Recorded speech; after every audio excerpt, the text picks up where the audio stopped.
அவர் என்ன தெரியுங்களா அந்த திருக்குறள் எழுதியிருந்தார்? ஒரு பலம் பொருந்திய யானை, மிக வலுவான பலம் பொருந்திய யானை அதனுடைய கால் சேற்றிலே அகப்பட்டுக் கொண்டு நகர முடியாமல் சிக்கிக் கொண்டதென்றால் சாதாரண நரி கூட அதை வேட்டையாடிவிடும் என்கிற திருக்குறளை எழுதியிருந்தார். எனவே சேற்றிலே கால் சிக்கி இருந்த யானை யார் என்பதும் நமக்கு தெரியும், வேட்டையாடிய நரிகள் யார் என்பதும் நமக்கு தெரியும். அவர் குறிப்பிட்டு விட்டு அதெல்லாம் ஒரு பக்கம்.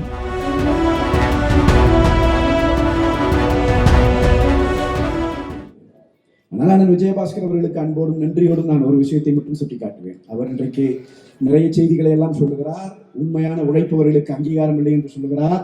நான் சொல்லுகிறேன், புரட்சி தலைவி அம்மா அவர்களினுடைய மரணத்தை பற்றி விசாரணை செய்த அந்த ஆணையம் விசாரணை அறிக்கை கொடுத்தது நம்ம எல்லாருக்கும் ஞாபகம் இருக்கு. அந்த அறிக்கையிலே அந்த நீதிபதி ஒரு திருக்குறளை எழுதியிருந்தார். அந்த திருக்குறளின் பொருள் மட்டும் நான் சொல்லுகிறேன். அவர் என்ன தெரியுங்களா அந்த திருக்குறள் எழுதியிருந்தார்?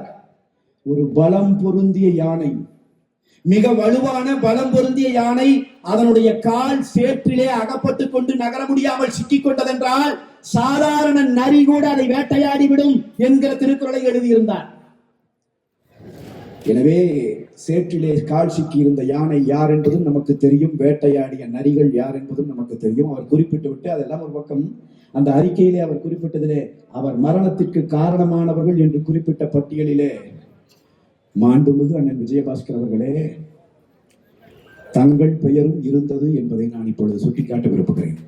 அந்த அறிக்கை இருக்கிறது, நீங்க யாரோட எடுத்து பார்க்கணும். இந்த அறிக்கை வந்த அன்னைக்கே எனக்கு என்ன பிரச்சனையும் மறந்துச்சு. ஆனா சென்னையில அன்னைக்கு ஒரு உண்ணாவிரத போராட்டம் நம்முடைய புரட்சி தமிழர் எடப்பாடியார் தலைமையிலே நடக்கிறது.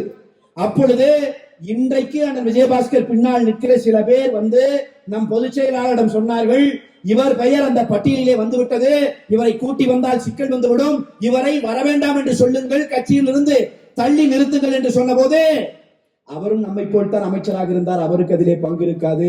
அந்த அறிக்கையிலே வந்துவிட்டது என்பதற்காக ஒரு மனிதனை, நம்ம கட்சியில் இருக்கிற ஒரு முன்னாள் அமைச்சரை, ஒரு சட்டமன்ற உறுப்பினரை கட்சியை விட்டு நகர்ந்து சொல்லி நிற்பது நல்லா இருக்காது, கட்டாயம் அவர் கலந்து கொள்ள வேண்டும் என்று முழு பாதுகாப்புடன் அந்த போராட்டத்திற்கு அன்றைக்கு விஜயபாஸ்கரன் அவர்களை கூட்டி வரவில்லை என்று சொன்னால் இன்றைக்கு இவ்வளவு கதை பேசுகிற இடத்திலே அவர் இருந்திருக்க மாட்டார்.